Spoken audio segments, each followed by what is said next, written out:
We're close to 5 past. This whole session, knowing Bernard and Ajahn, could go probably for 6 hours, but we don't have that space. And I'm sure it's going to be fascinating. Those who attended our earlier panel with both Bernard Carr and Ajahn Brahm today at 12 o'clock at the Black Swan Summit could have a little bit of taste of what that will be. For me, there was a pleasure to moderate that panel. My name is Andrzej Gwizdalski. I'm the organizer of the Black Swan Summit, which is related to this event in a way that we wanted to have Ajahn Brahm and Bernard Carr at our event, especially Ajahn Brahm last year. And then that didn't work.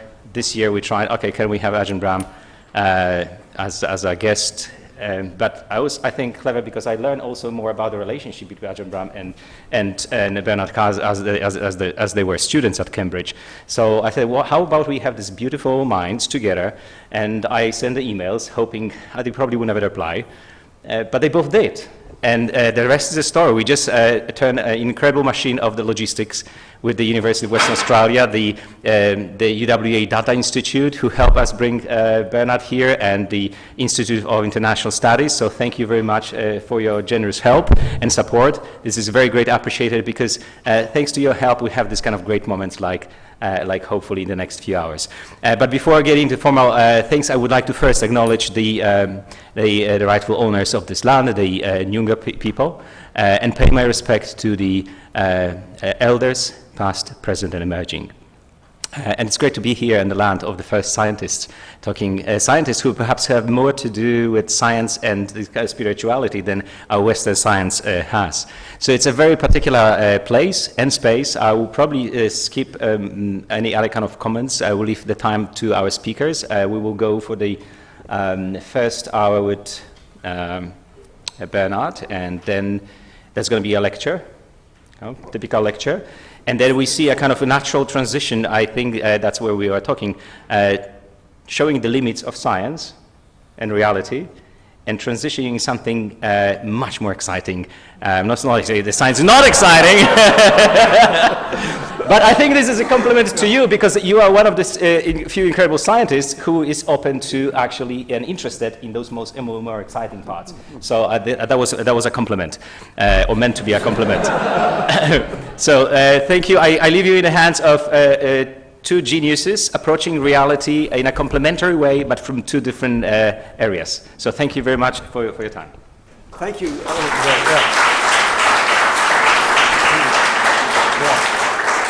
Well, please don't think of this as a lecture, because that means you'll have to take notes, sit in the exam. But anyway, it's really a great joy to be here. I haven't been to Perth, well, for 10 years. And the title, The Outer and Inner Universe, actually I didn't think of the title, somebody else did, but it's a really great title because it sort of summarizes my two interests in life. The outer universe is the universe of physics, which I study in my professional career, and which is respectable. The inner universe is referring to the mental, the world of mind and spirit, which I'm also very interested in, but that's not so conventional. Maybe some of my ideas in that domain are a little bit heretical. And it's also a great pleasure to be, well, in particular in cosmos, because I'm a cosmologist, and consciousness, because that's going to play a crucial role in the second part of my talk, and reality, because that's also what I want to address. But it's also a particular pleasure to be presenting together with Ajahn, who's my old friend, and I've got a little slide here just to you see, I see myself as representing the outer universe professionally, because that's what I'm a physicist and a cosmologist, and I see Ajahn as representing the inner universe. But of course, we're really a bit of both, because I have to say that I first met Ajahn in Cambridge as an undergraduate. We were both undergraduates, and I met in 1969. We had a little story this morning about how I sort of introduced him to Buddhism, or nearly turned him away, and so that was it. We were undergraduates together. But the point is that Ajahn was studying natural scientists. So I am a professional physicist, but he was also a sergeant officer physicist. We also shared an interest in Buddhism, So we both had interest in these subjects. However, we then went our separate ways, although always maintaining interest in the other side. We also had joint interest in ghost hunting. Oh, yes, I did. That was meant to be secret. Yeah, we were both members of the Society for Psychical Research.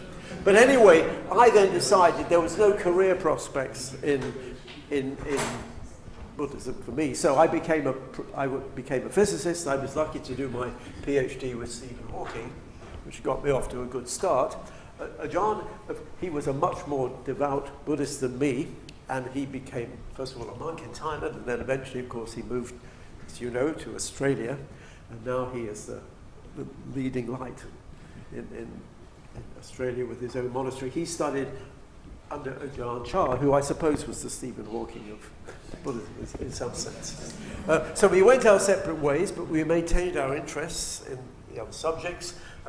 So I became a professor with age, and John became an abbot. I hope that's the right phrase. And now, of course, we've come back together again in Perth, and 45 years later, well, 47 years later. Sorry, yeah. I can't, yeah. But you see, what's interesting is that I'm going to be talking about how there is a link between the outer and the universe, and that, in fact, our coming together represents that link. Now, let me just say then a little bit about the two universes, the inner and the outer universe. Most people will assume they're really completely separate. There are all sorts of differences. I mean, one involves matter and one involves mind. So the matter is the outer universe, the one we see outside. The mind is the inner universe. There's the material world is objective. The mental world is subjective. It's public, private, real, imaginary. You study it with experiments, or you experience it. It's the third person description or the first person description. It's science versus mysticism. And so that would be the normal assumption, that you can't actually link them. And in particular, we're interested in the link between science and mysticism, is something myself and Ajahn often talk about. And people say they're separate, but they're not. I want to say there is a link, and the main message of this talk is going to be that actually what links these two worlds is actually the concept of space. But there's outer space and inner space. And also what links them, of course, is consciousness. And you might think, well, consciousness is a part of mind, mental world, not part of the material world. On the contrary, I want to argue that consciousness underlies them both. And so what I want to be arguing ultimately is that these two universes are not really different. They're actually, in some deep sense, the same. That's the sort of main message of the talk. Often you will see pictures, I'm sure you've seen, I'm a cosmologist, and I'm sure you've seen pictures of the distribution of galaxies in the sky and the distribution of neurons. And people have often said, well, they look rather similar. So the brain is like a microcosmic reflection of the cosmic macrocosm, because it rather looks like the collection. You've probably seen these sorts of pictures, that the distribution of galaxies in the sky is rather like the distributions of neurons. And so people say, well, therefore maybe the universe is a giant brain, of God or something like that. Actually, that's not the view I'm going to push here, because that assumes that the consciousness is generated by the brain. And that, of course, is what probably 90% of scientists believe. Actually, I don't believe consciousness is generated by the brain. But that's probably a minority view here, but we'll come on to that later. You don't have to agree with everything I say, especially in the second half of the talk. But I want to start off talking about the outer universe, because that's the one which I'm on fairly safe ground. And what I'm going to do, I'm going to actually start off showing you my favorite picture. It's the cosmic Ouroboros, which is the snake which swallows its own tail. And around the body of the snake, you've got all the structures which exist in the universe. And as you go from the top left, you've got the smaller scales. As you go anti-clockwise, you go to the bottom, and you've got people at the bottom, and then at the top right, you have the whole observable universe. And so, if you like, it's a clock, and every minute corresponds to a factor of 10 in scale. And I love this picture because it sort of summarizes the triumph of physics in coming to understand all the structures that exist in the physical universe, and including us, of course, right at the bottom. And you can think of the left side is the micro world, the right side is the macro world, and you can think of the history of physics as the expansion of our knowledge to ever larger and smaller scales. And so what I want to do is I want to take you on a little journey, basically summarizing the whole history of physics in about 5 minutes. So it will be rather rushed, but it's... So the outer journey, first of all, and then the inner journey. Now, when I say inward journey there, I don't mean inner in the sense of mental. I mean inner in the sense of particle physics scales. So let's go on the out. Sorry, no, you're not too late. We're just about to start the outer journey.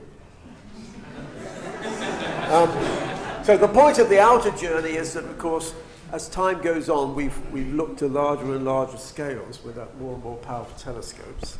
And so, as we look to larger scales, our view of the world has changed. So, for example, we started off, of course, with the geocentric view, in which the Earth was the center of the universe, and the planets moved around, and the sun moved around the Earth. Of course, we know that wasn't right. We eventually came to the heliocentric view, where the sun was the center of the universe. Obviously, we associate that with Copernicus. And because we were then able to study the sun with telescopes and things like that. It was then realized by Galileo, that actually the sun is just one of many, many stars. And then by the beginning of the 20th century, we really knew that the universe, our galaxy, basically has 100 billion stars, and that it isn't actually our galaxy. I couldn't get a photograph. That's the Andromeda galaxy.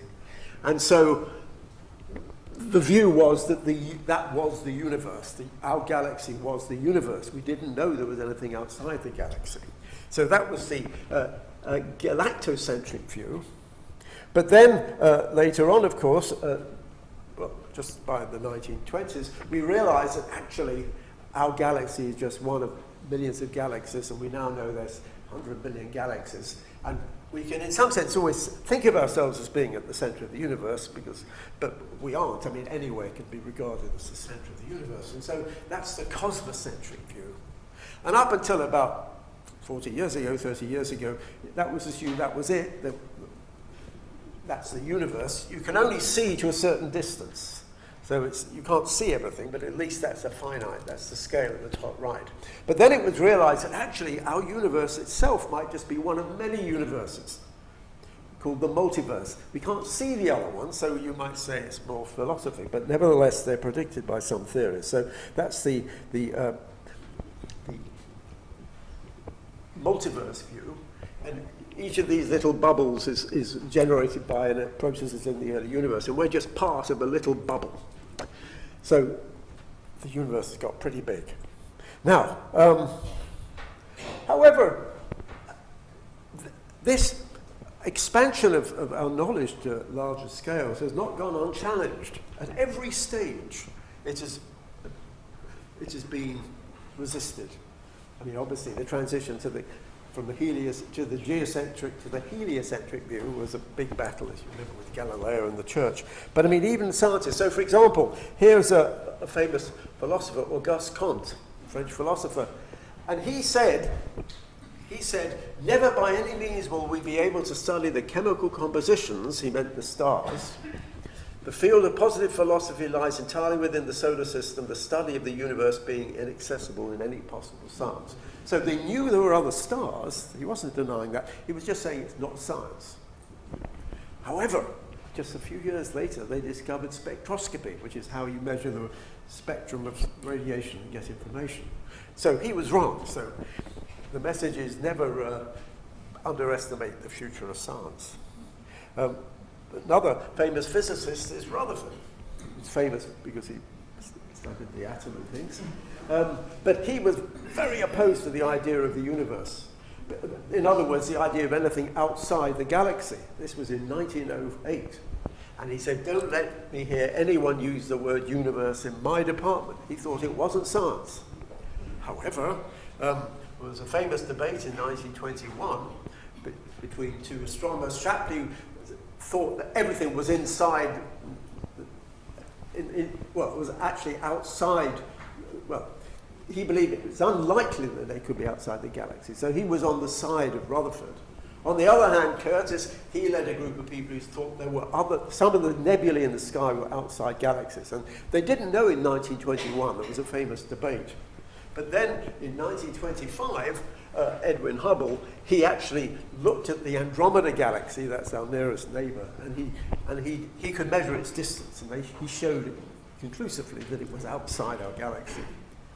So that's that. So now, alongside this, there is the general conceptual basis of the scientific viewpoint, the physical viewpoint, and for most of for 300 years, it was a Newtonian view which prevailed, which says that the arena of physical reality is three-dimensional space, up, down, left, right, forward, backwards, and that the time and space are absolute. Everybody agrees with them, and that was made life quite simple. He also had the idea of a mechanistic universe, that he had the laws of physics, which basically described how everything evolved.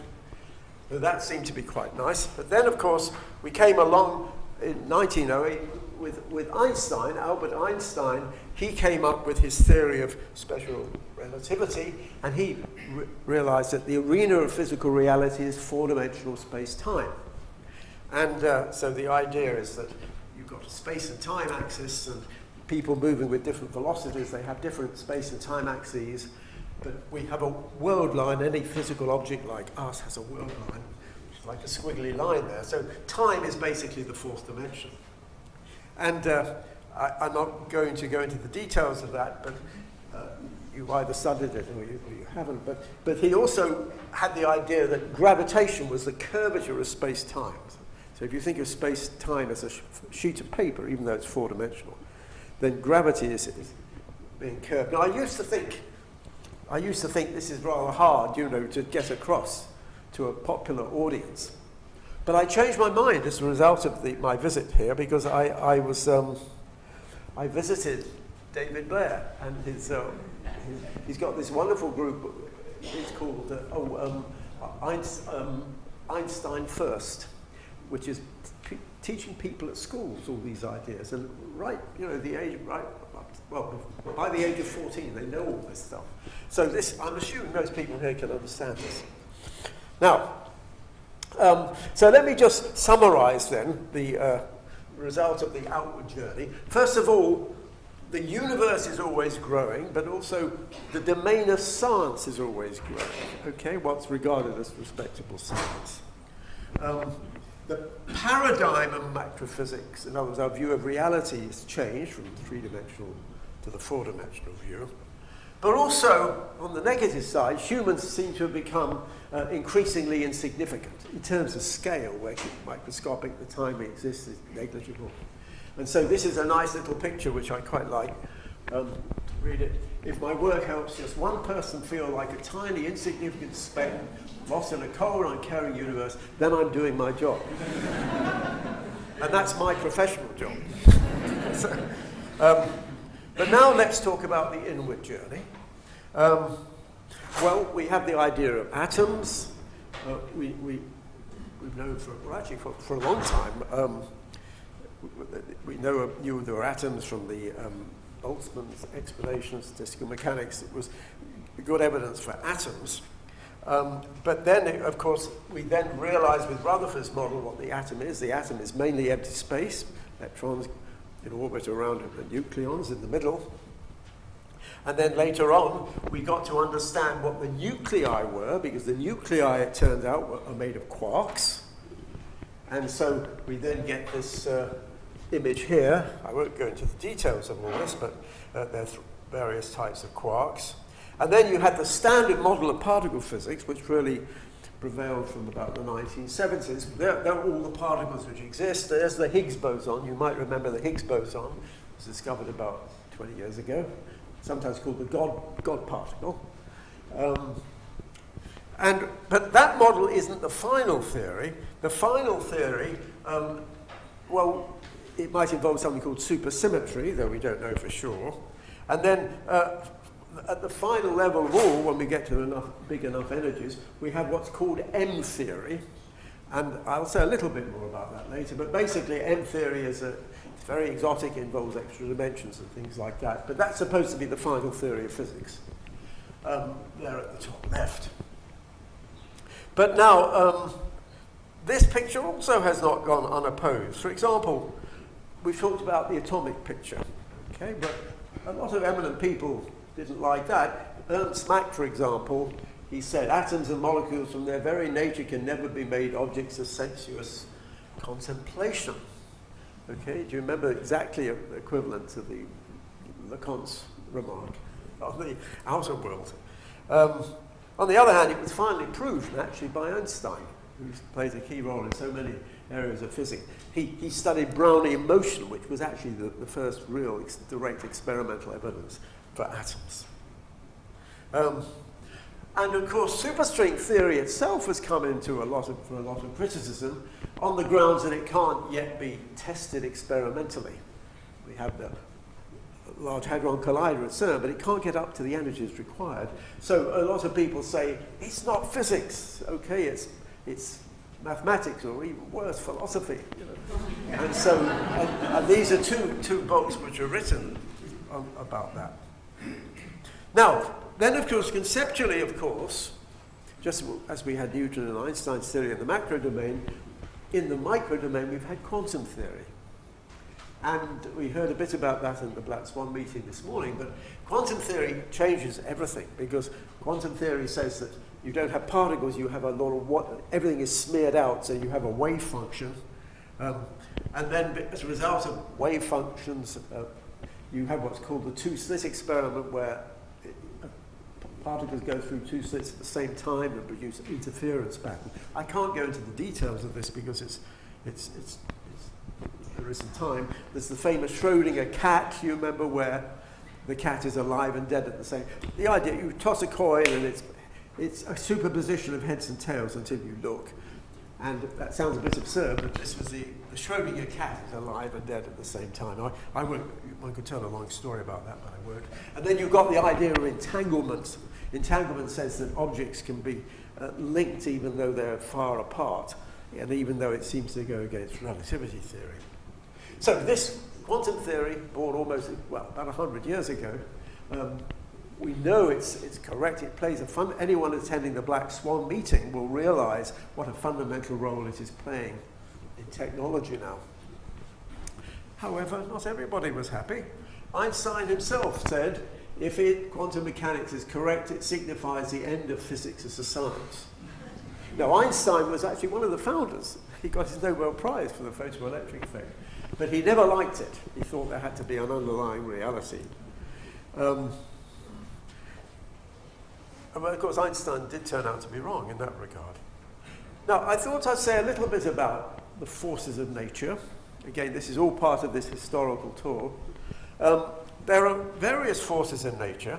The first ones that we studied, electric and magnetism, and then it was realized that they could be unified into electromagnetic interactions. Those are Faraday and Maxwell.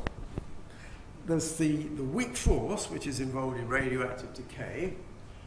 It's weaker than the electric force, but that can be unified with the electromagnetic force into the electroweak unification. There's Weinberg, and he and others got the Nobel Prize for that.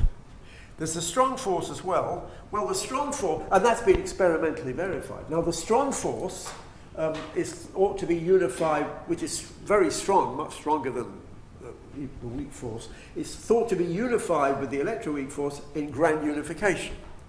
And sometimes that's associated with de Hooft, a physicist. And again, that's only theory. It hasn't been confirmed experimentally. But then there is the force of gravity, which of course was the oldest first force to be discovered. And the ultimate challenge is, how do you unify gravity with all these other forces? And that's where M theory came in. You remember at the top left. And there's the picture. Well, many people work on it. That's Ed Witten, meant to be one of the biggest brains on the planet. He's a very brilliant physicist. Now, the point is, therefore, though, people claim, physicists say, we're close to a theory of everything. And, but are we really? It's really just a theory of particle physics. Now, my PhD supervisor, Stephen Hawking, that was his dream, to have a theory of everything. And many of you will have seen the film called The Theory of Everything. And it's named after his The Theory of Everything. That's the name of the film. But to me, it was rather ironic, because actually it was about his love affair with Jane, his first wife. And of course, the one thing a theory of everything, at least in the particle physics sense, is not going to explain is a love affair. So I always thought that rather funny. But I was myself and Mari's in the audience. We were at the premiere of the film, actually, because we were one of the characters. But I sat next to Stephen during the film, and I know he enjoyed it. I could see from the expression on his face. So I always imagined that the headlines the next day were, Stephen Hawking finds the theory of... I know he enjoyed it. He finds the theory of everything enjoyable. Anyway, let's go back to this diagram. So there it is, all forces. Now, what's interesting, these forces, which I've talked about, they link the micro world with the macro world. So this may be a bit technical. So, for example, the electric force, which holds the electron in orbit around the proton, is also what determines the structure of solid objects. The weak and the strong forces, which apply inside nuclei, they also control stars. The electroweak force might have something to do with the that's associated with what's called the WZ particles. It might have something to do with the dark matter observed in galaxies. And the grand unified force, that may have something to do with the fluctuations which generate galaxies and things. So there's this beautiful link between the micro world and the macro world provided by the forces. But the most important link of all comes in right at the top, where the very large meets the small, and that's the Big Bang. Now, we nearly all, certainly all cosmologists, believe that the universe began with a Big Bang 14 billion years ago, because it's expanding. And that's the reason the very large meets the very small, is because in astronomy, when you look at great distance, you're looking back in time. So if something is 1 million light years away, you're looking 1 million years into the past. So if you're looking to a distance of 14 billion light years, you're looking back 14 billion years when the universe was very small. So that's why the very large meets the very small at the Big Bang. Is that okay? So, and the evidence, the fact that the universe is expanding. Hubble, the person who showed there was objects outside our galaxy, he also studied all these other galaxies and showed that they were all receding with a velocity proportion to their distance. And that is actually the evidence for the Big Bang itself. Okay. And in fact, that was understood because Einstein's theory of general relativity predicted the expansion of space, which would produce Hubble's expansion. And the way people always represent this, you imagine you've got a balloon and you paint the galaxies on the balloon, and then you blow up the balloon. All the galaxies seem to move away from each other, and that produces Hubble's. So it was actually predicted by general relativity, although Einstein himself didn't, because he didn't predict it because he thought the universe was static, and he thought the galaxy was the universe. Remember, his general relativity was in 1915. And they didn't discover the expansion until 1925. And so he was rather sad to have missed that chance. Now, the person who did actually understand it was Lemaitre, who was a priest, as well as a cosmologist. And he, in 1927, he proposed that he first of all realized that the expanding universe was predicted by Einstein's equations, but he also said that means when you go back into the past, everything gets very, very compressed. And what he called the primeval atom, which we now call the Big Bang. And I've depicted it there. But how did his contemporaries react? Look, Einstein said, your mass is correct, but your physics is abominable. Einstein didn't believe in this because he thought the universe was the galaxy and it wasn't expanding. Eddington, who was another the greatest sort of astrophysicist of the day, philosophically, the notion of a beginning of the present order of nature is repugnant to me. And the reason he said that was because he was a great physicist, but he was also very religious. He was a Quaker.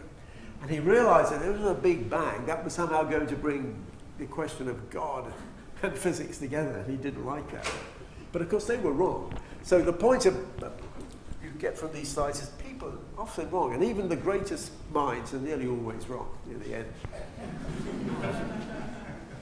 So anyway, that's the... so once we've now... I study the history of the universe, but I don't have time to talk about it in detail. This is just a visual representation. The universe starts at the left, and it expands, and you go through various phases, which we now understand from known physics. I won't go through them all. We have what's called inflation, and then the quark era, the nucleon era, cosmological nuclear synthesis. And then nothing then happens till about 1 billion years, then galaxies form, and then at the far right we form, and we start looking back at the history of the universe. Well, I could give a whole lecture on that, but I'm not going to. I just leave it as that. Now, I'm now going to go on to even more exotic ideas.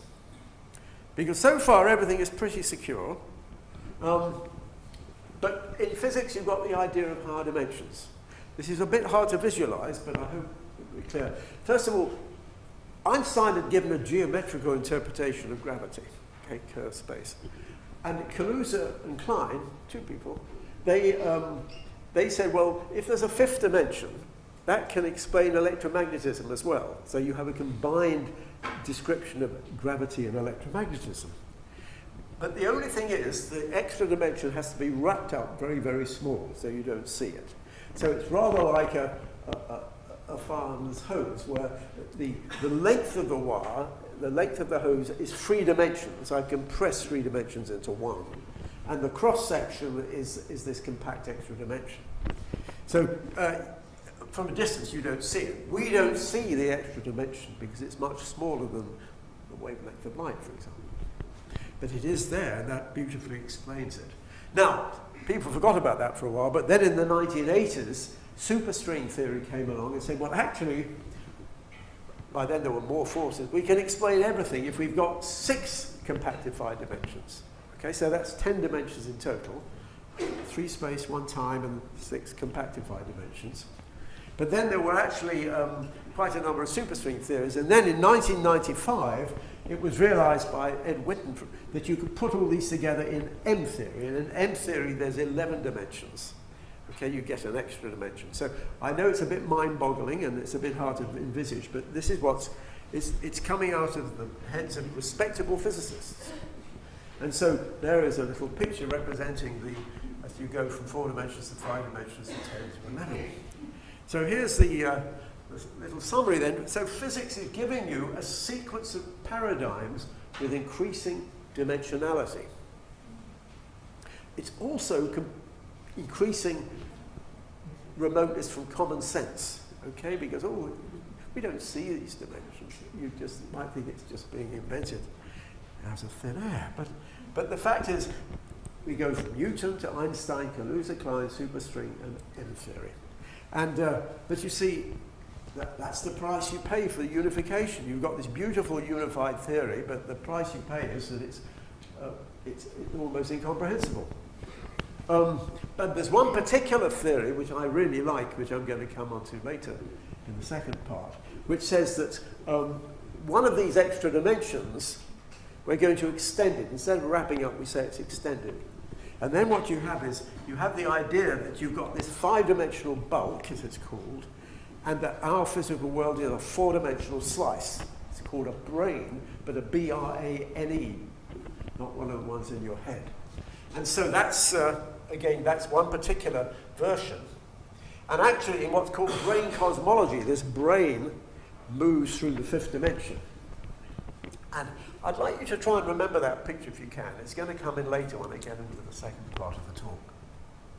So, anyway, this is the, well, and maybe this is going, I don't want to get too technical. Quantum theory basically said that space was fuzzy.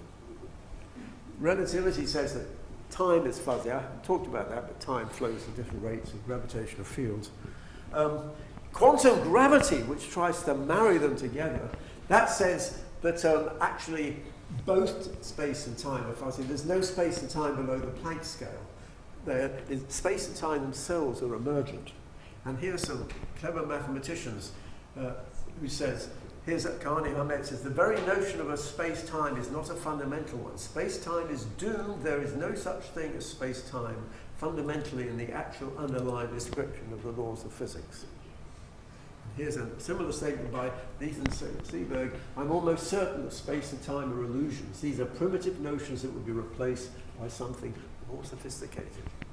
And these are very sophisticated mathematicians. So, let me summarize the results of this inward journey. First of all, this has also shattered our view of physical reality. The paradigm of microphysics is constantly changing. The universe has been stripped of meaning and purpose. So remember, the outward journey made man insignificant. Humans, sorry. Women are always significant, but the point is that the universe has been stripped of meaning and purpose. And this is another famous quote, the more the universe seems comprehensible, the more it also seems pointless. Now, and the other thing is you can ask yourself, well, actually, what is matter? Most people think they're materialists. Probably, especially with the Black Swan Conference, most people are probably materialists. Put a lot of priority on matter in the material world. But actually, what is matter? Physics progressively demolishes our common sense view. Classical theory says matter is solid. Okay? But actually, atomic theory says it's mainly empty space. Special relativity says matter is just energy. General relativity says matter is actually just, the energy is curved space-time. Quantum theory says it's just a wave function. Higher dimensions say it's just a slice on a brain. And then final quantum gravity, that's matter, space-time are transcended altogether. So actually, the strange thing is that our successive views of reality are really just mental models. What we think of as matter is really mental. It's just something in your mind. Some people don't like this. Some people say that M theory and the multiverse, it's not real physics. George Ellis and Joe Silk, they're both good friends of mine, but they think this is actually demeaning physics because M theory and the multiverse, it's not experimental.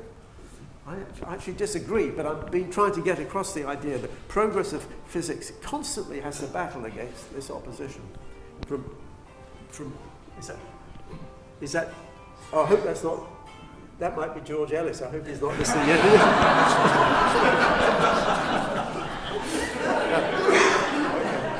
So now I wanted to talk a bit about. This may be getting too technical, this bit, but what's really interesting in this Euronymous is where the very large meets the very small. And I just want to explain why.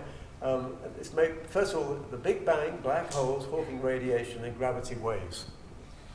I wasn't sure whether to talk about these topics because it's more addressed to the physicists. But the point is that all of these, in some sense, are associated with the top of the Euronymous. And let me explain why. The Big Bang, of course, that's where, you remember, where M theory meets, well, that's where quantum theory meets relativity theory. And then I told you the universe did begin with the Big Bang. That's normally understood. But the point is where T equals 0, if you like, is what we call a singularity. Classical physics breaks down And at that point, we have to have it's going to be replaced by quantum gravity, which is another theory of physics. One used to say, well, we don't know what happens at the singularity, that's where God comes in, he lights the fuse. But people like Stephen Hawking would say, no, this is part of physics, it's just quantum gravity. And then, of course, part of the evidence for that was that they discovered the cosmic microwave background in 1965, the background hot residual radiation from the Big Bang, and it had these fluctuations in which were generated in the early universe. And it was actually really quite amazing because people have been predicting, what that curve is there, it's the angular fluctuations. The temperature is 3 degrees, but it has little fluctuations of order 10 to the minus 5, and they have a characteristic dependence on angular scale. And people have been working out what they would be for 20, 30 years. So it was just in your head, just in their head. We worked out the equations. And then the amazing thing is they measure them on the sky, and it's just as you predicted. That's one of the fascinations about science. Something's in your head, and you think, oh, am I just playing games? Is it just mathematical games? And then you look outside, and it's there. What was in your inner universe suddenly is out in the outer universe. So, but the other weird thing, of course, is I think sure you know the universe has got a lot of dark matter, and it's also got dark energy. We know there's dark matter because of the motion of stars in galaxies and things. We know dark energy because the universe is accelerating. And it's accelerating, we think, because of something called the cosmological constant, which Einstein also originally introduced to make the universe static.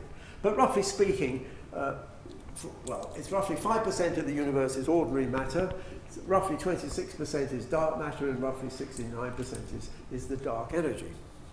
And what's frustrating or challenging, we don't know what those are. So most of the universe, we don't know what it is.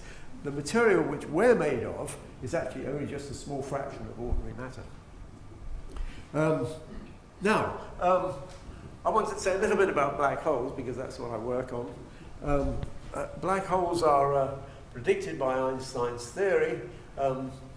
This is, David, this is from your experiment, of course, you showed me.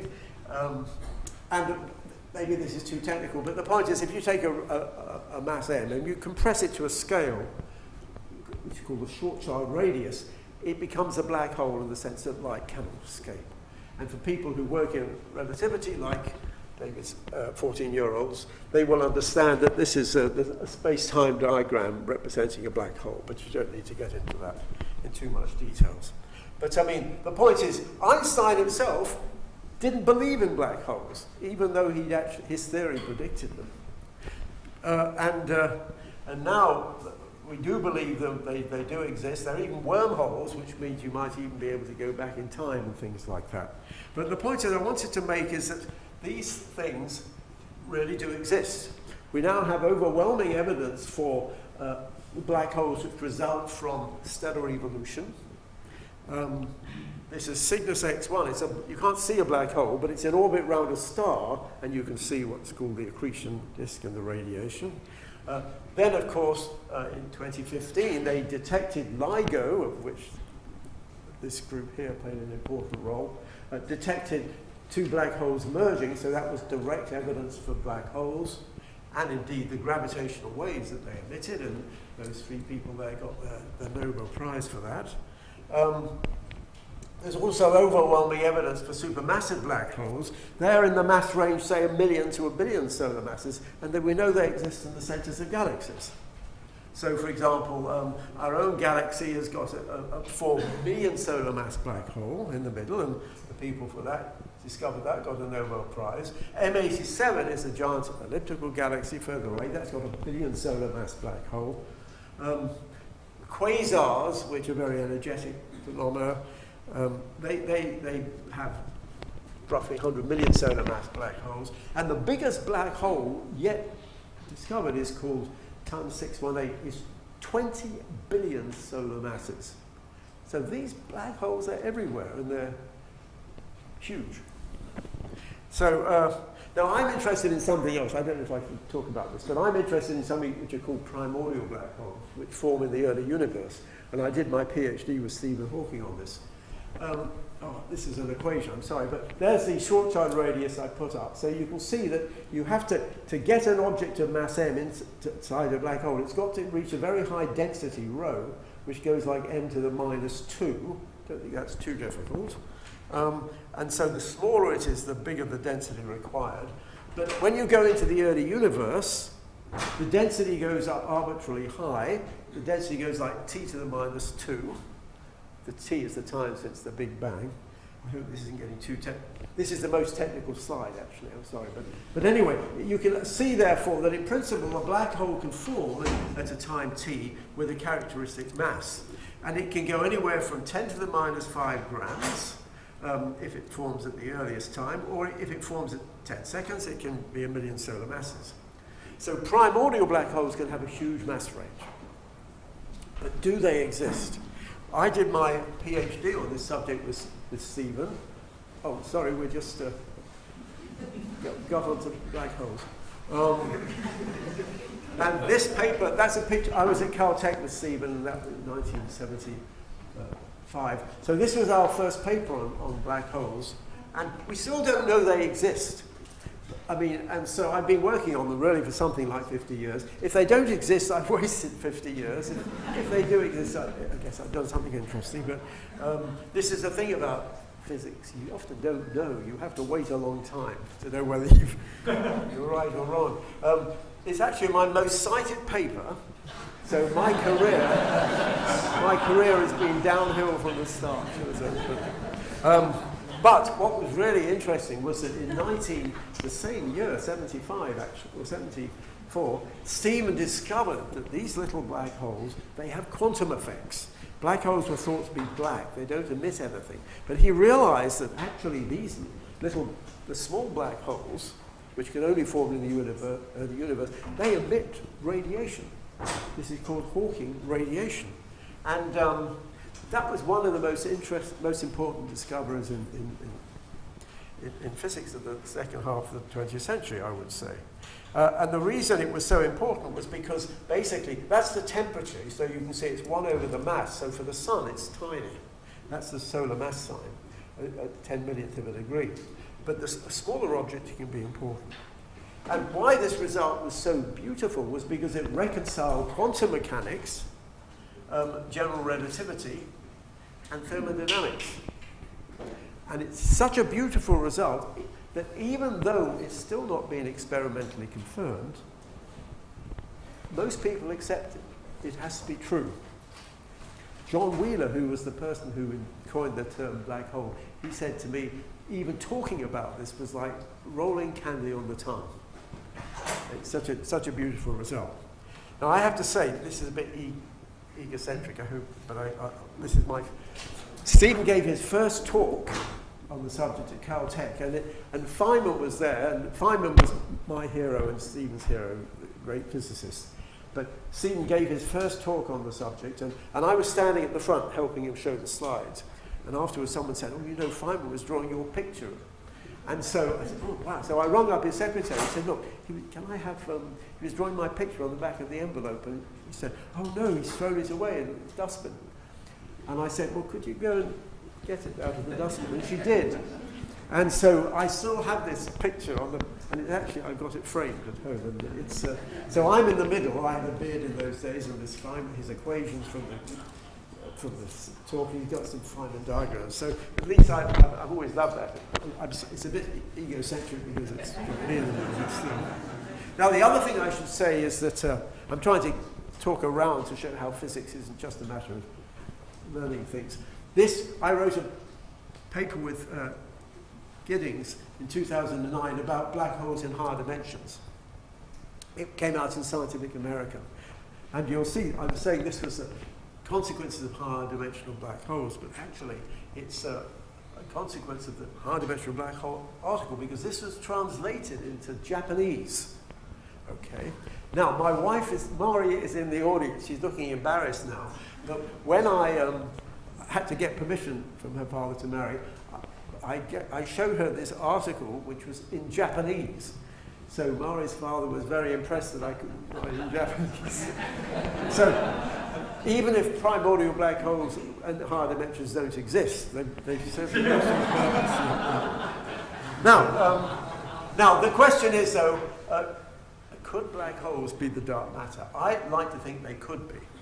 But it can't be ordinary black holes because the density of ordinary matter, which makes up called baryonic material, protons and neutrons, can only be about 5% of what's called the critical density. It's an interesting unit. Whereas the dark matter is 25%. So we know that ordinary black holes from stars have to be made up from baryons. So we know the black holes we know exist can't be the dark matter, but primordial black holes could be.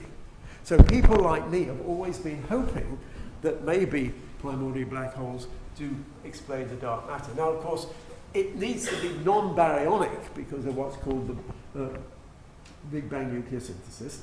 And that could either be elementary particles or it could be primordial black holes. There's no evidence yet for WIMPs, those are weakly intermassive particles.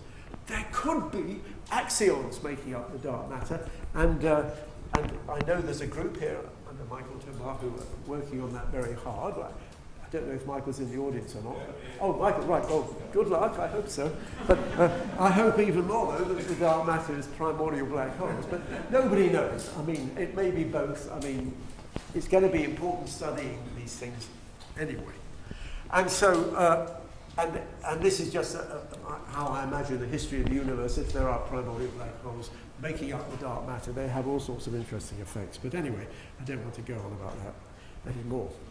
But, and so, oh, I don't know. I've taken my favorite diagram, the Ouroboros, and then a black hole, remember, of a certain mass has got a scale associated with it. So I can put all the scales, the black holes around this diagram. The stellar black holes, intermediate mass black holes, the black hole in the center of the Milky Way and quasars. The universe in some sense is a black hole, and then you've got terrestrial black holes. These on the left can only be primordial, lunar mass evaporating. 10 to the 15 grams are the ones evaporating today, and then the Planck mass ones up at the top. And so I'm obsessed with black holes, and I see black holes everywhere. And most people focus either on stellar black holes or supermassive black holes. I focus on the primordial black holes. But I mean, I think that higher dimensional effects come in at the top.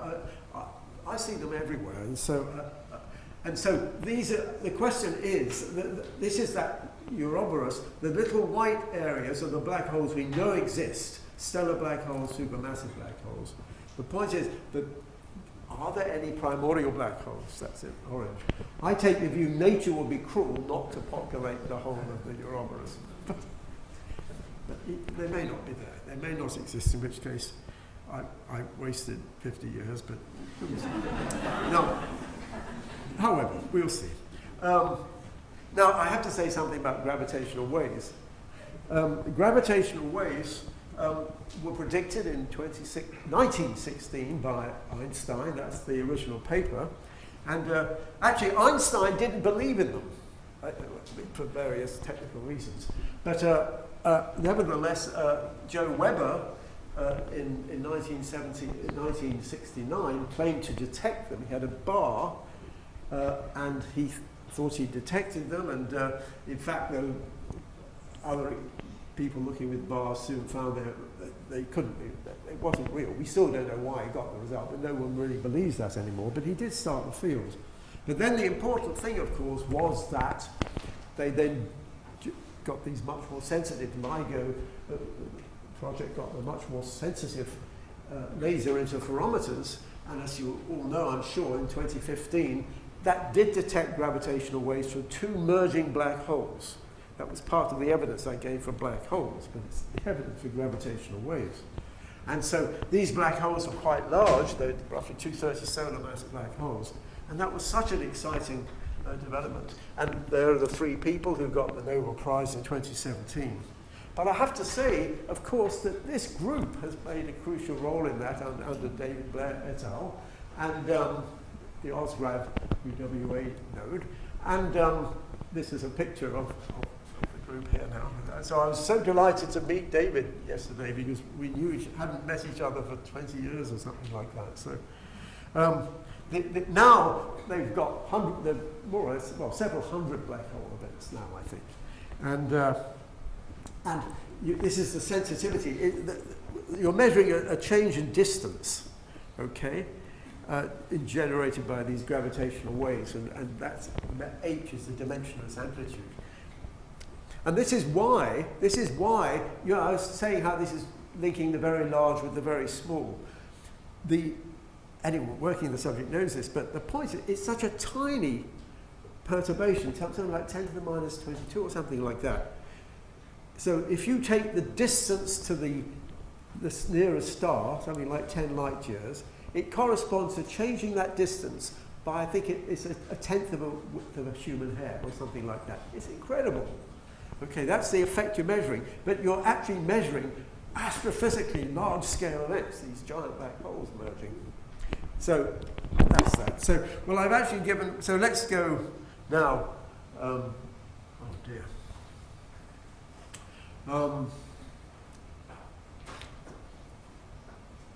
Scientific progress has involved the expansion of knowledge to ever larger and smaller scales. The nature of science has changed as it regresses and addresses new questions. The micro and macro frontiers have always been on the physics and metaphysics border. This is what I was talking about at lunch, so I put the slide in. And so people will always say, the more conservative people will always say, this isn't physics, this is philosophy. Because theory tends to run ahead of data. And until you've got the data, you can say it's philosophy. You know, we don't have evidence for end theory, we don't have evidence for the multiverse. But to me, it really is physics, but you just have to wait a long time. Okay, you had to wait 100 years for gravitational waves, 50 years for the Higgs boson, 50 years for black holes, and we might have to wait. I hope we don't have to wait more than 50 years for primordial black holes, but you can tell. Now, anyway, the point is, I'm now in a dilemma because I've only talked about the outer universe. Can I have another? Who's the chair? Sorry, I'm not sure who's chairing me. Can I have another 15 minutes? Because I want to talk about the inner universe, although that will be okay. So let's talk about the inner universe then. Here is this wonderful picture, which the triumph of physics, which I've been so enthusiastic about. However, there's something missing. Because there's no reference to mind. Okay? It's the triumph of mindlessness. And for people, especially on the spiritual path, mindfulness is more important. Here's Ajahns book, for example, Mindfulness, Bliss and Beyond. Okay? But more generally, mindfulness is all the rage now. So there's something missing. And so the question is, I take the view that mind is a fundamental and not an incidental feature of the universe. And so that's why I want to put it there, in the middle. Now, what are the arguments for the significance of, why does one say this? Well, there are lots of arguments. For example, James Jean says, the universe is more like a great thought than a great machine. The universe is comprehensible, but it's though there's a great intelligence behind it. Dirac, a great physicist, said the beauty of the universe is so important. It's more important to have beauty in one's equations than have them fit experiments. Beauty is a feature of mind. Okay? And now some other more general arguments. Now, the anthropic principle. This used to be a taboo word. Okay? The argument was that there are fine-tunings required for observers to be here. I wrote a paper in 1979 with Martin Rees, which brought all these anthropic fine-tunings together. It was really quite controversial at the time. A lot of people thought it was a philosophy again, rather than proper physics, because it smelled of God somehow, you know, fine-tuning, maybe God fine-tuned the universe. However, it's now pretty respectable, because we realise there can be a multiverse, and if there's a multiverse, it basically means that you can have the constants different in different universes, and we just have to be in one of the universes with the constants just right. But I could give a whole lecture on that, but I won't say any more about that. Quantum theory. Well, I did mention that one of the important points about quantum theory is that the observer comes into physics for the first time. I think, oh no, I made it this morning, I think, at that point, but that's going to be crucial. And then this gets me into trouble, so I have to sort of put it up and down.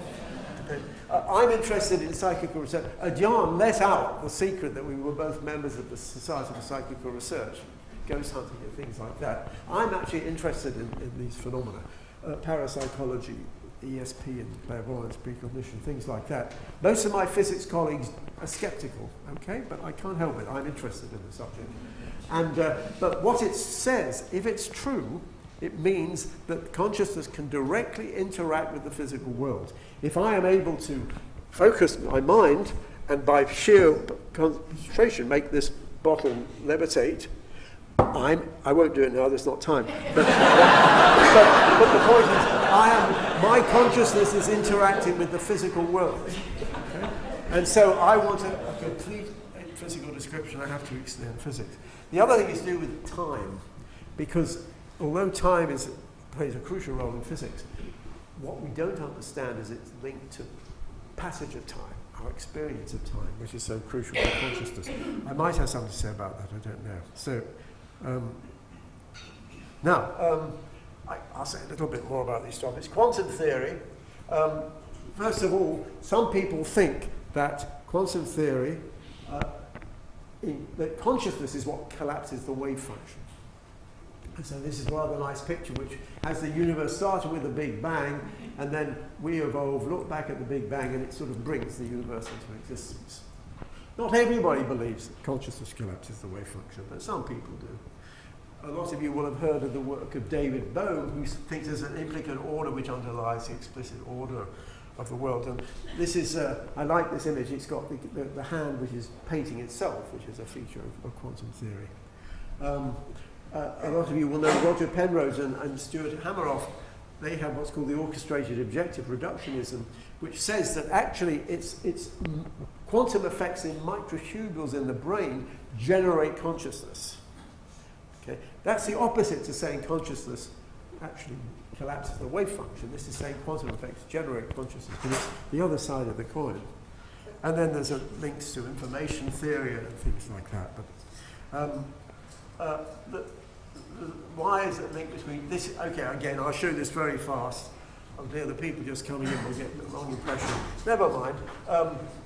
If psi is real, telepathy, clairvoyance, precognition, psychokinesis, as I said, you have to connect science and physics.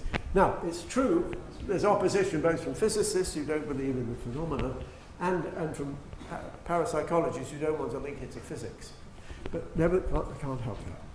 But the point I want to make is that our final theory of physics has got to, in some sense, marry quantum theory and relativity theory. Quantum theory and relativity theory both work with amazing precision, to 9 places, 12 places of decimals or something, but they're incompatible. So the final theory of physics, which is at the top, has somehow got to marry them up. And the question is that final theory, will the marriage of quantum and relativity theory accommodate mind and consciousness? I'm betting it will. Roger Penrose agrees with me. My position on consciousness demands a major revolution in physics. There is something very fundamental missing from current science. Our understanding at this time is not adequate, and we're going to have to move to new regions of science. And so, in some sense, space and time were merged as space-time relativity theory. Matter and mind were linked by observation in quantum theory. In some sense, we want to unify matter, mind, space, and time. And so that's what my dream is in some sense. Now, let me just say, there are 3 views of the mental and spiritual realms. One is to just say, well, it's all an illusion generated by the brain. Consciousness is purely passive, it's not really interesting. Another view is saying, well, no, it's real, but it's nothing to do with, it's not part of physics. But the third view is to say that actually you can extend physics to accommodate consciousness and mental phenomena. That is my view. That is my hope. Maybe not true, but you've got to try and do it. This is sometimes called the post-materialist science program, extending science beyond matter. And I'm going to miss out this. The point is, we normally associate science with the material world. That's the red circle there. But the whole point about what I've been saying recently is that in the last 5 minutes or so, you have to extend science to accommodate mind and consciousness. That was what I was arguing. And then you might go even further and say, well, perhaps you can extend science to accommodate what you might call spiritual experience, which is, of course, where John will come in. And so the point is, of course, the word spiritual is very taboo. I mean, the word parapsychology is taboo among most physicists.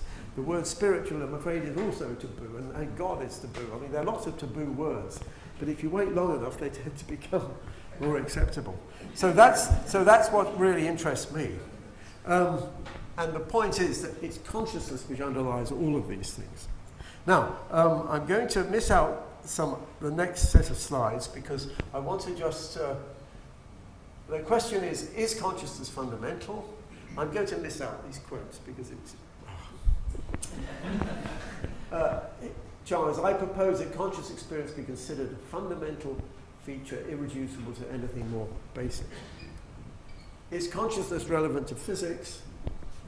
Wigner, it is not possible to formulate the laws of physics in a fully consistent way without reference to the consciousness of the observer. Is consciousness produced by the brain? 90% of physicists, 99% of neuroscientists will say it is. I don't think we know that. Here is Stuart Kaufman. Nobody has the faintest idea what consciousness is. I don't have any idea, nor does anybody else, including the philosophers of mind. And so I'm going to miss out the next slide because I'm running out of time, but quite a common idea is that there is a sort of universal mind, that all our minds are not separate, they're connected. This is Ralph Waldo Emerson. There is one mind common to all individual men, the universal mind. Boom. Deep down, the consciousness of mankind is one. This is a virtual certainty, and if we don't see this, it's because we are binding ourselves to it. And there's a book on that subject. And so Aldous Huxley, for example, takes the view that the brain doesn't generate consciousness, but in fact, the brain is like a filter. Insofar as we are animals, our business at all costs is to survive. To make biological survival possible, mind at large has to be funneled through the reducing valve of the brain and the nervous system. Now, you might say crazy. It's not very hard to test. There are various arguments which says that as the brain breaks down, that our consciousness enhances. For example, near-death experiences, people are flatlined, but they have intense experiences. Psychedelics, the parts of the brain you might think were actually being activated are suppressed. Terminal lucidity, people suffering from Alzheimer's, just when they're dying, they become lucid. So these are the sort of evidence that people sometimes use to say that actually maybe the brain is not generating consciousness. The brain is actually limiting your conscious experience. That's not mainstream, but I think that's important. But the point is, I want to show you this diagram just to end on consciousness. In cosmology, I talk about the history of the universe. The developments of complexity during the Big Bang, we understand quite well.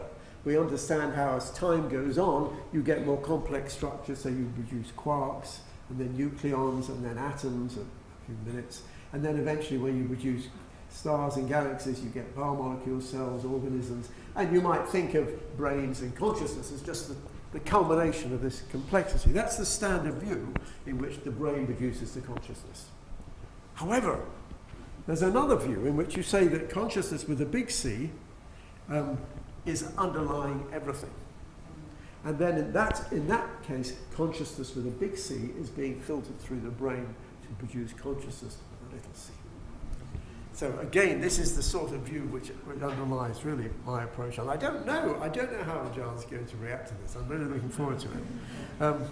Now, I'm going to cut out, this is to do with the nature of reality, but the point is that Newton's theory said reality is three-dimensional. Einstein came along and said it was four-dimensional. But I just think I will end on this. The point about Einstein's theory is that it changes your view of the relationship between perception, the perceptual world, and the physical world. You see, when you see a star, there's a light ray which goes from the star to your eye.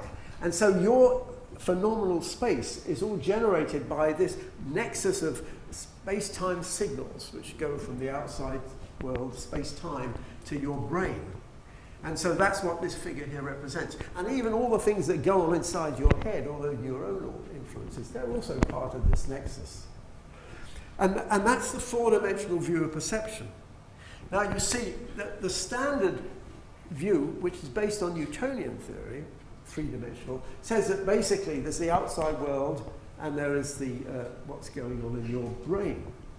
Okay, so the percept is in your brain, basically.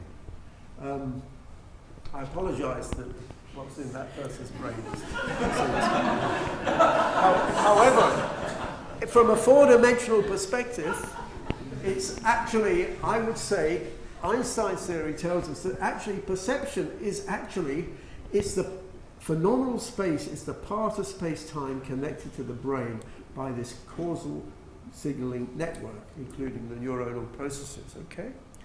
So it's saying it really, in other words, it's just two ends. Object and the brain are just two ends of a four-dimensional chain.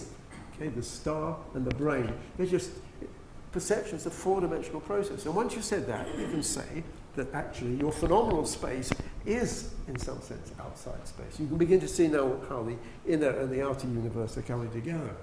And that has interesting implications for memories. You see, the standard view is that memories are in your brain, okay?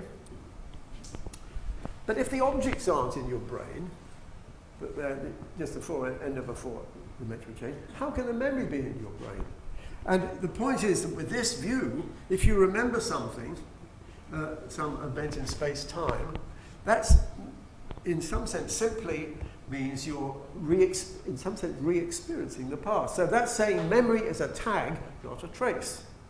Sorry, is a tag, not a trace. It's not. It's saying that the memory itself isn't in the brain, but that there's a link in your brain which goes to the space-time event itself.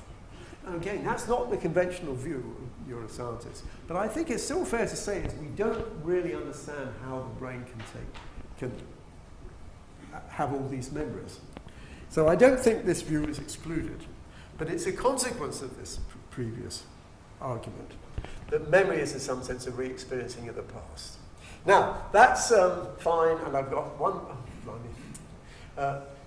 what I'm arguing, that is talking about normal space-time, I mean normal physical experience.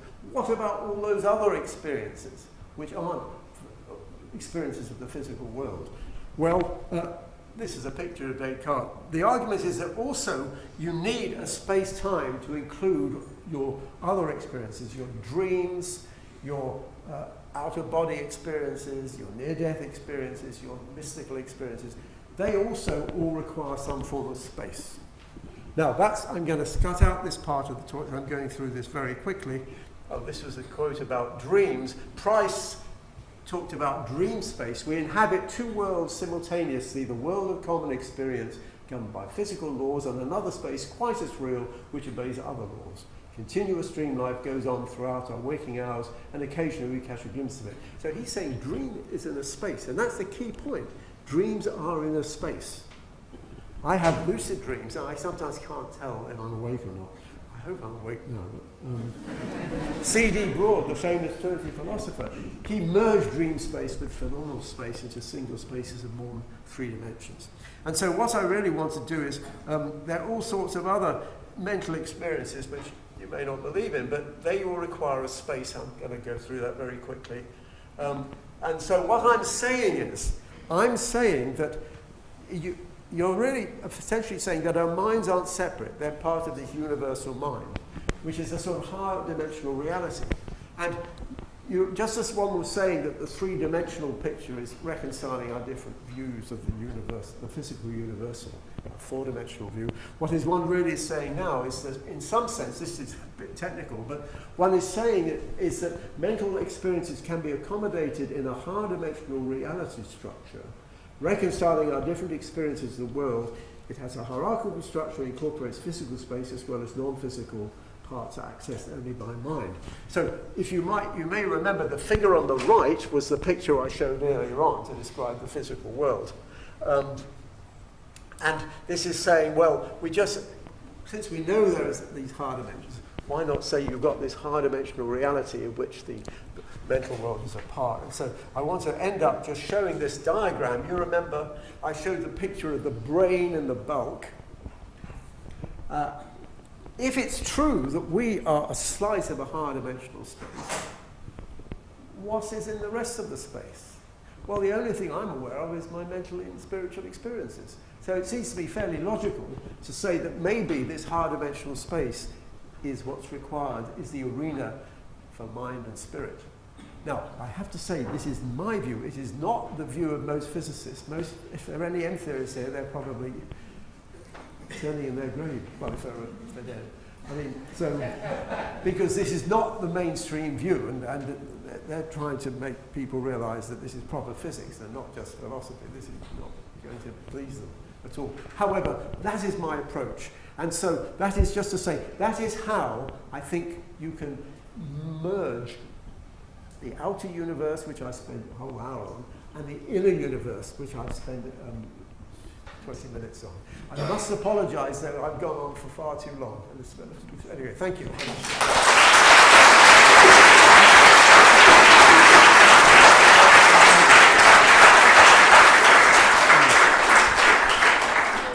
you. I think it was well worth the extra 20 minutes. We are going to have a short dialogue. It was going to be a longer dialogue, but we might just have a quick chat with Ajahn Brahm. Can you join us as well? And Bernard. And I must apologise to Ajahn that I've not left so much time for you. I get my own back in the next universe. Oh, okay. Thank you. Yep.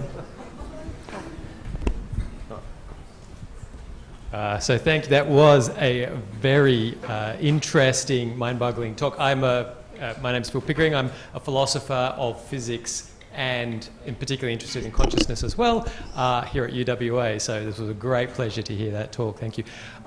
So I'll open up to questions in 1 second, but I just thought to start, you have both been good friends for a long time, I understand. And obviously that's based on mutual respect and a fascination with each other's works. I was just wondering if you could perhaps both just give me a little bit of an insight to what you admire about each other's work, just by way of introduction to start. Well, of course, well, you go first, because I mean, give me time. I remember talking with you when you were the MC of many Buddhist talks in Cambridge. And these were amazing lecturers. Okay. Amazing lecturers, famous physicists, famous Buddhists, and you would fall asleep when they gave a talk. I saw that. You were tired and they were boring. But one thing I admire about you, at your talk, you cracked funny stories and jokes, and that's what I admired about you. You kept people aware, alive, because you said these things with humour. Well, thank you so much for that. And I have to say, I can reciprocate that remark, because as those of you who've heard Ajahn talk will realise, his talks are always laced with humour. And unlike me, I prepare my talks with slides and lots of notes and things. Ajahn doesn't. Ajahn just, it flows through him. He speaks spontaneously, but the humour is there too, and that's so important. And I mean, why do I admire Ajahn? Well, I mentioned at the beginning, we've gone our separate ways. I become a professor of physics, and I'm moderately successful at that. Ajahn has become an abbot, and well, I don't know if the word success is the one you want to use, but he's attained spiritual levels which I have never achieved. And I admire you for that, but also because you're a great teacher, and of course academics are supposed to be teachers, and I really admire your sense of humour. But also I admire the fact that although you've taken the spiritual path, you maintain your interest in the scientific path, which is, in other words, that's why you're talking to me, and I've also maintained my interest in the spiritual path. So I think, well, I can mention other things. Wonderful. And given the talk that we've just heard, Ajahn, I wonder whether you have, what your thoughts might be on the talk that Bernard's given today. I mean, there were some fascinating concepts like mental spaces, consciousness with a big C, the spirit and the mind being incorporated as part of science. I wonder what you made of all of that. Well, first of all, spirit and mind have to be incorporated into science. Just the same as I said that ghosts have to be incorporated into science. They're phenomena which many people report. And I ask you, how many Higgs bosons have been found? There's only one Higgs boson. You mean how many events? No, Not many. exactly. But just one or two was enough to create a Nobel Prize for that. It's true. There are more ghosts. There are more ghosts. So many people say, so why can't we do a proper research on it? And that's one of the things which I enjoy doing. And of course, I'll ask here, honestly, how many people here have seen ghosts? That's enough. More Higgs boson, more ghosts than Higgs bosons. But the point about ghosts, John, is that, of course, there's no doubt people see ghosts, but the point is that most mainstream scientists will say it's just a hallucination. But what is interesting is when you have a collective ghost, when more than one person sees the ghost, as though from a different perspective. That's one of the spaces I required. I showed the slide too quickly. So it's not just a matter of seeing ghosts, it's the fact that you get maybe veridical information from the ghost, or more than one person sees the ghost. Exactly. So that should be investigated Indeed. Scientifically. That's one of the wonderful things our common friend, Tony Cornell, he was basically our boss in the Psychic Research Society in Cambridge. He also had his wonderful business card. He was the official ghost hunter of Great Britain and Northern Ireland. And that was true from the Psychic Research Society. But he also said that whenever he went to investigate, he'd always take a professional magician along with him who knew how to fool people. Tony was always, he spent his life investigating these cases, so he was basically skeptical. He would nearly always try and explain them away. And because often they could be explained away either as illusions or fraud. However, there were also a set of 10% or so cases he could never explain, which he thought were genuine, and that's why he carried on in the subject. Indeed. So that's one of the first things I would say. The second thing I would say was the nature of consciousness and the brain. I just was trying to figure out the name of the professor who did this research. It was in Sheffield University, and he published the article in Nature magazine on the boy with no brain. Yes, yeah. You remember that? Well, yes, I know the case where someone had hydrocephalus and basically had very little brain, but he still managed to get a first-class master degree. Yes. His skull was slightly misformed. He had a unique skull structure. And this professor was inviting any students he saw who needed a bit of money to join his experiments. And what they did was do a scan of the brain to see if the malformed brain structure just had anything to do with his brain function. And they found this kid, he did not have a brain. It was 1% cortex, nothing else. And the people who did that scan, I remember talking to a doctor over in Sydney. He said, yes, I know that. he saw that scan of his brain.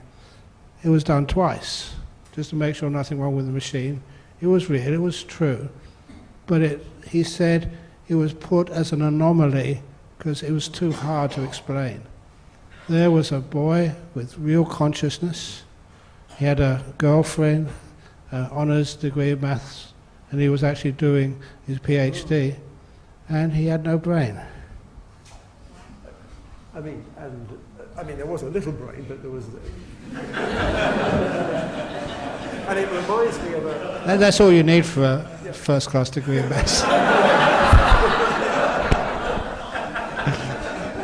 It reminds me, because I had a dialogue a few years ago with another religious person, but from the Hindu tradition, Sadhguru. Oh, yes. And not a Buddhist, but I had a dialogue with him, and shortly after that, he had a bleed on the brain, and he had to have an operation, and there was a film of him.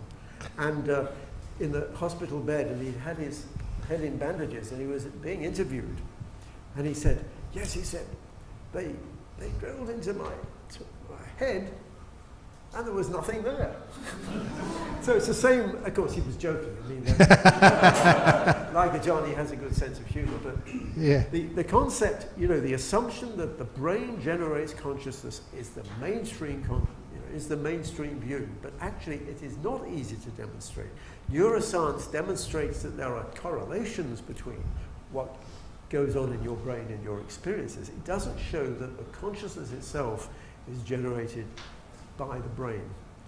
And I must confess that though it's a minority view, to me it's pretty fundamental that if you're going to believe in the big C as well as the little c, you have to believe the brain in some sense is actually a filter of the big C rather than generating it. And number two is a big C. I've been trained as a Buddhist, a meditator. They always never talk of consciousness, but consciousnesses in the plural. So we have like 6 consciousnesses. Okay, that's just the 5 tactile touch, the 5 sensory consciousnesses. But then what we do in meditation, they disappear. So we've only got 1 consciousness left, which is a mind consciousness. We link it to the mind. We don't call it consciousness as such. Mind consciousness, a specific type of consciousness, which is what you experience in a deep meditation. And this is something which the Buddha said, and okay, I shouldn't quote that, it's non-religious, but you quoted many scientists in your Certainly quote. And so anyway, he was actually saying the only way you can really know what that consciousness is like investigating gold. Just have real gold, 100%, nothing else. Then you can find out what its qualities are. And he said, using that simile, the only way you can know what mind consciousness is to purify it from the other 5 sense consciousnesses of touch, hearing, sight, smell, taste. When it's isolated from that, then you can investigate, you can find out what it is.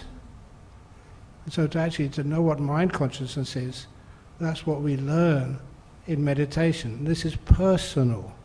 So, but many people do the same thing, and they do actually know what that mind consciousness is. And number one, it is individual, not a big C. If it was a big C, I could share it with you. Yeah. That cannot be done. So do you mean you don't accept big C, basically? Exactly, yes. Okay, yeah. The small C. But also, it is, again, things like time disappear, space disappears. By space disappearing, they have this word, which many of you go to my temple in Dhammaloka, called ekagata. It's the one peak of experience. It's a summit, there's no space to it at all. Mm-hmm. The idea of space is very much concerned with our interpreting these things in terms of the way our eyes see things, or the way we feel things. We can feel space. But how do we know space? In fact, the perception of space usually disappears in those deep meditations. You remember that's what the two mathematicians said as well at one point, that space and time are ultimately emergent and will disappear in the final description. Correct, yes. Rather like you're saying. Yes. And the same with time. Time gets weird and changes. So sometimes in those meditations you cannot know how long. And the weird stuff about this is there was a Vietnamese monk, these are anecdotes, over in Sydney. When he was teaching a 9-day meditation retreat, they usually started with half an hour meditation together, and then he would usually get out of the meditation and give the first talk. This monk never got out of the meditation. He meditated for 8 days, without drinking, without going to the toilet, without moving, without talking. And when he came out of the meditation, he apologized. He said, "I'm sorry, I should have given you some talks." And the audience said, "No, it was amazing to actually to see this ourselves. These things are true." Oh, the audience was still there for the... Yeah, well, they went to bed and had breakfast. But this monk never did. He just sat there. And the only way those things can happen is when, again, time just loses its meaning. It kind of warps. I didn't get onto the subject of time, but if you ask what these extra dimensions are, I talked about, they are, in my view, they're intimately related to time, because you remember these extra dimensions are compactified, and in my approach, a crucial role is played by what's called the specious present, which is the shortest time of experience. Now, for most of us in a waking state, the specious present is about 1/10 of a second. That's the shortest time we can ever experience. So if my hand goes round more than 10 times a second, it just looks like a circle rather than a motion. But I think it's clear that the specious present can change for individuals in meditative states, or even in normal states under certain circumstances, in accidents, or when you're ill, or under drugs. And I think that specious present is fundamental to consciousness. And in my approach, which may be completely wrong, but in my approach I associate the specious present with the scale of these extra compactified dimensions. Again, that may be nonsense, but that's just how I try and map physics onto experience. So fascinating what you say about that. And the next thing I just wanted to add to this, because it carries on from it, that there was an old saying that the Buddha talked about universe cycles. Yeah. And I remember talking with Dennis a long time ago. It's a pretty easy way to work out, how long that universe should last, roughly.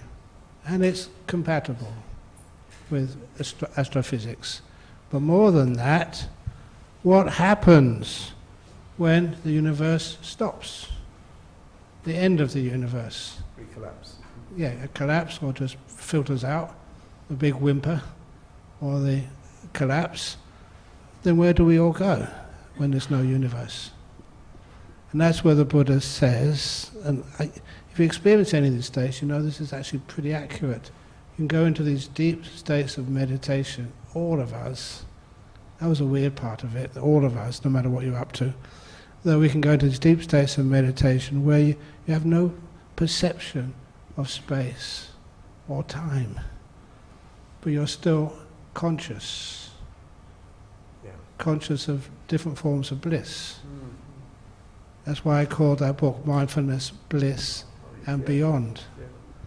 Because these states are very, very delightful.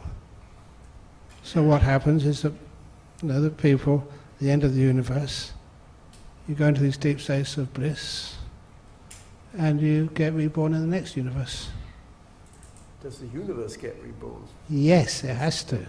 Otherwise... That's a cyclic model. That's right, yes. Otherwise, if it didn't, or another universe, a multiverse, even as Buddhists and as I would say, yes, there are multiverses. They may be sequential, not at the same time even. I'm so glad you said that, Ajahn, because I didn't talk about multiverses, but one of the versions of the multiverse, one is inflation, where you've got lots of bubbles, but the other one is that you simply have multiple universes in time, where you've got the cyclic universe. And since Ajahn has already raised this point, what's fascinating about the Buddha's writings, the suttas, he gives descriptions of the physical universe, which he would allegedly get through clairvoyance.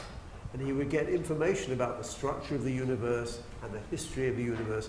And indeed, he would describe not only his own rebirth, but the rebirth of the universe, etc. And it's amazing, there's quite a strong concordance between the views that he was giving in 500 BC or whatever, and the modern cosmological view.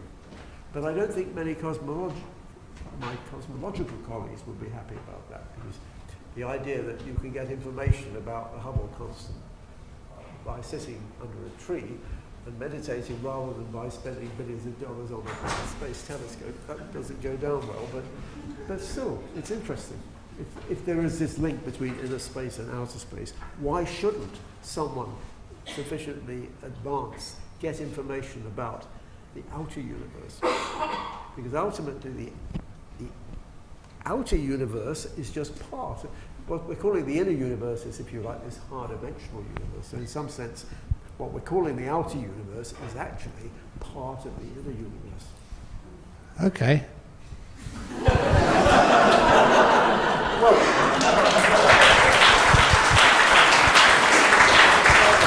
I have to say, you don't have to believe No, all this. finished, we can go now. Yeah, it's a lot of, I think it will be clear in the second half of the talk, I'm talking very speculatively. Everything in the first half of the talk, you can probably believe, well, maybe even primordial black holes, I hope. but the second part of the talk is obviously speculative. I'm glad we've got agreement there, that's all. Sorry. Thank you very much. Okay, so in the last 17 minutes, we might open up to questions from the audience. Oh, we have lots of hands. Well, a hand shot up so fast over there, I'm going to have to... Now, sadly, one microphone, so... Okay, thank you. I got a loud voice. Fantastic. Yeah. Your lecture really resembled what Dr. David presents to the school children, I think, actually. Very similar to the primary school kids. If we could if you could freeze yourself in a cryogenic chamber and be around to see the discovery or observation of primordial black holes, would you take that? Would you do that? Oh, well, I'm not very keen on cryogenic freezing, and also, I mentioned this morning, I'm not very keen on living forever, or even being born again in a few thousand years. I would like to, I mean, I can tell you some news, which I was really rather shocked to realize only a few weeks ago. I'm actually as old as Einstein when he died. Okay, Einstein was my hero, and I always think of Einstein as being very old when he died. So but the point is, of course, I'm interested, if primordial black holes exist, will I know within my lifetime? Now, by the history of science, you often don't know. It's not unusual to have to wait 100 years to be confirmed, for your theory to be confirmed. And even with the gravitational waves, those people who got the Nobel Prize, they're all in their 80s, okay? It could have been another 10 years, another 20 years before they discovered them, and then they wouldn't have been alive. So there's always, you never know in physics, not only don't know whether your theory is right, you don't know whether it's going to be proved right while you're still alive. Now, obviously, I would like to think it is correct that primordial black holes are there, even if they don't make the dark matter. On the other hand, I wouldn't trade that for being frozen. You know? So I would be happy for the rest of you to. How about a quick reincarnation? Oh, thank you. Of course, John. That's the answer. I prefer to be reincarnated, especially if I could remember being Bernard Carr in the previous incarnation. You'd be this cockroach claiming that you actually... So, we have hands again. Questions? Gentleman here in front. Yeah, you just mentioned reincarnation. I just wondered what your thoughts are on that, given the context of consciousness. Well, for me, it's been proven. The evidence is there, and I cannot see how it can be disputed. the works of Professor Ian Stevenson. Ian Stevenson wrote these 12 cases. He called it suggestive of rebirth. And he did his research very accurately. And I've met one of those people he investigated. And that person, he was a Sri Lankan boy living in London. And he said that was the worst thing he ever did, was to volunteer to tell Ian Stevenson and get him to investigate his case of rebirth. He said he got held at school from the fellow kids. They all said, "How's your wife today?"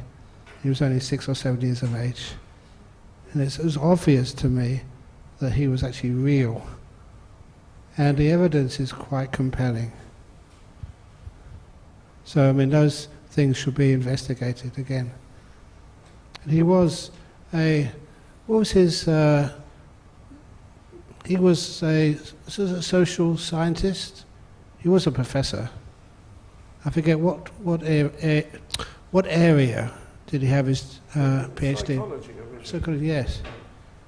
He was well respected. It's just many other papers were published, but when he tried to publish a paper on reincarnation, that was just kind of not really accepted. Originally, but of course, ultimately, oh yes, he published huge amounts of that.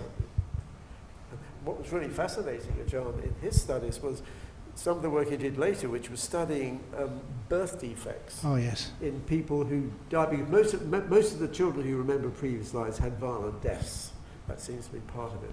And sometimes they would be injured, and the injury would be reflected in the birthmark. So, for example, the person might have been shot in the head, and then he has a birthmark in the head. Or he might have been run over by a train and he lost a leg and he's born without a leg and all that.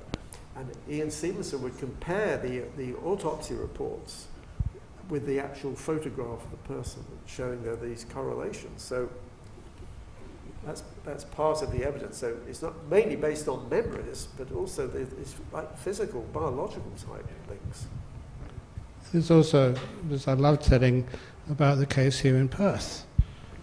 And just a mother lost her first child. She was a girl. He was a boy named Charlie. I did a funeral service for them. It was only just a bit of accident that he turned in the womb the day before birth and blocked off the blood supply in the umbilical cord. And at the funeral service, they'd followed the Thai tradition of putting a blue line on the heel, with the idea that if that got reborn again, it would have a birthmark on the heel. And the new baby did have that birthmark exactly where they put it. And it was a girl this time though.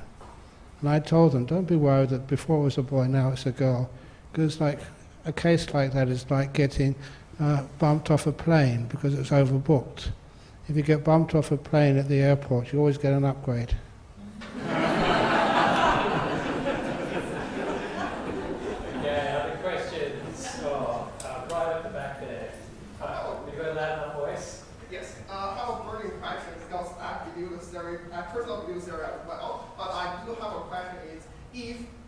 We already know when you observe intrinsic physical phenomena, we have a theory talking about the quantum vacuum is actually equivalent to the super hot, super infinite energy state before the Big Bang.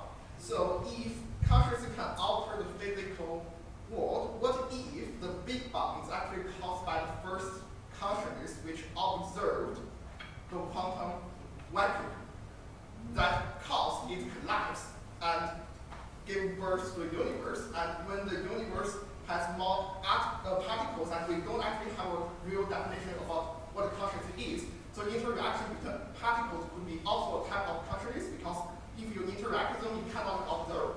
So that is why we get more and more complex structure, because we have more and more particles interacting with each other. So naturally, we're going to have more and more complex structure, and eventually, as it appears like as a human with consciousness. So I just want, what's your thought about this area? Well, I didn't follow everything you said actually, but I mean you're asking about the vacuum state and the beginning of the universe and things like that. Yes. To me, I talked about the Big Bang and the evidence for the Big Bang. And originally one would say we don't understand the Big Bang, it's a singularity, the density is infinite, but then as I mentioned it, Hawking then said, no, that's part of quantum gravity. So when you get to the top of the Ouroboros, you're going to have your theory of quantum gravity, which is going to explain that. So basically, if there's a bounce at the Big Bang, for example, or even if there isn't a bounce, the answer lies in quantum gravity. However, I would like to make another point, which is that the other feature of the Big Bang, if you have these higher dimensions, is that these higher dimensions become apparent. We don't notice the higher dimensions now because they're too small, but when you go back to the very early universe, there will come a stage where these higher dimensions become visible. Now that's standard cosmology, okay? So that's reasonably respectable. If you think these higher dimensions are something to do with mind, you're actually saying that that early stage is in some sense to do with mind. You're sort of saying the universe is emerging out of mind because that higher dimensional space is in some sense mind. It's what we're calling the bulk. Now, most of my cosmology colleagues or most of my physics colleagues will probably think that's crazy, but I can't help it. That's the way the sort of logic goes. So when you ask where does the universe come from, in some literal sense in this picture, consciousness is fundamental. Mind is fundamental. Consciousness is a tricky word because, as Ajahn says, it can be used in different ways by different types of consciousness. But mind in this picture is what's identified with this early space. So I don't quite know how that relates to the point you were making, but it is saying that there is some intimate link between that early stage and mind. Does that make sense to you? I'm trying to say, my personal theory is the universe is like burned from a salt. It's like which, sorry? Burning, it was burned from the first consciousness observed the quantum vacuum. Yeah. So that caused the quantum to collapse, the waveform to collapse, that gave the birth for the first primordial particles. And those particles have to interact with each other, which is also type of consciousness observed other particles. So it's kind of like a exploding phenomenon, like more and more particles being generated and they observe other particles by interacting with them. So you kind of like have like this big bang effect eventually form the universe. And so that is my first one. Well, let's talk about that later, maybe. Okay, question 6. Oh, no, last 10 days time. Yeah. Yes, sir. Bernard, thanks for coming all this way and giving us a great talk. Buddhism has got some work to do because obviously the Buddha made certain claims and the accuracy of the translations perhaps misses something. Yeah. And you would know from your Buddhism that there are 5 domains that seem to compose a self. So matter, feelings, perceptions, intentions, and consciousness.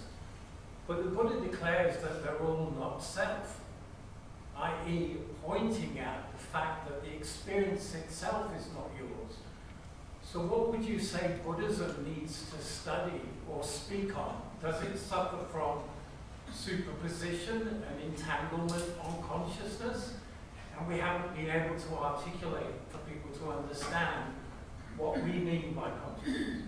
Well, this also relates to the point that Ajahn made. And I mean, what I admire about Buddhism actually is its very sophisticated understanding of the nature of mind and consciousness. I mean, from a philosophical point of view, quite apart from experience, it's a very sophisticated philosophical framework. But, you know, and there's this philosopher of anatta, no self, etc. To me, the real mystery in life is if you believe there is one consciousness with a big C, and this is somehow fragmented into billions of consciousness with a little c, and I appreciate that isn't the mainstream Buddhist view, but if you do take that view, the great mystery is, why am I me? Okay. Now, for example, myself and Ajahn, we were born at exactly the same time in the same maternity ward. This isn't true, I'm making it up. We were born right next door to each other, and then I was born and Ajahn was born. Now the question is, why am I Bernard and why is Ajahn Ajahn? Now, if the brain generates consciousness, okay, that is a meaningless question, because the question presupposes there is something out there floating in the air which decides to either arise into Ajahn's brain or my brain. And that doesn't make sense if the brain generates consciousness. And yet, it has to be a meaningful question, because we aren't the same. And so, to me, that indicates, I don't know how a philosopher is going to react to this, but that indicates to me that if the question is meaningless within a given framework, within a given paradigm, then the paradigm must be wrong. Because it's a meaningless question within the standard view, and yet we aren't the same. But then you get to the question, well, why am I me and not? It's still an unsolved, it sort of might disprove the view that the brain generates consciousness, but it still does answer the question, why am I me and not Ajahn? And I take the view that actually it's all to do with the species present. You remember I mentioned that briefly. Myself and Ajahn we're separate beings with respect to a species present of a tenth of a second. But if you go to a level of consciousness where the species present is 100 years, we are no longer separate. Because, you know, relative to 100 years, there is no acknowledgement of a tenth of a second. So in this picture, there is a hierarchy of consciousness associated with a hierarchy of species presence. And so our separation, our self, if you like, there's a hierarchy of selves, big S, little s, and intermediate s's in between. And so that's at least the perspective I'm coming from. But what I don't understand, and what I really would love to hear, is whether in any way that can be compatible with Buddhist philosophy. That's usually that we had different previous lives. Yeah. So we usually say that you are you because your previous life, what you did there, what you inclined towards, bad karma and good karma, mostly good karma, otherwise I wouldn't be your friend. And that led you to be Bernard. It led me to be this poor little guy called Peter. Yeah, but you still haven't answered you still got to ask why I was me in the previous life and not you in the previous life. Because you trace it back. And that's actually what you were in the previous life. You were there in that previous life, and because where you were in the life before. Well, I'm going to be staying at your monastery after this, so I'm looking forward to having a longer discussion about it. Excellent. And thank you for asking the question. I think one quick question, if anybody has an Wait on, I know what you're going to ask. You got psychic powers after all. I see telepathy, yeah. I was going to ask you a question about quantum, but I'm actually going to pivot. I'm going to be very selfish and ask something else. Yeah, it's not selfish at all. It's so interesting to me to hear a scientist and spiritual man about consciousness. And what I find most interesting and probably really uncomfortable about it is the notion of faith. Faith. Faith. Yep. Faith, by definition, you can't have a proof. And we both talk of proof. So can you tell us a little bit about faith and how you hold on to faith? I don't have faith. Of course, I mean, within the religious context, the idea is that there are things you can't believe and that you have faith. Okay? But what people don't always appreciate, even in science that happens, because even in a scientific paradigm is normally based on some unprovable assumption. You know, most people in materia,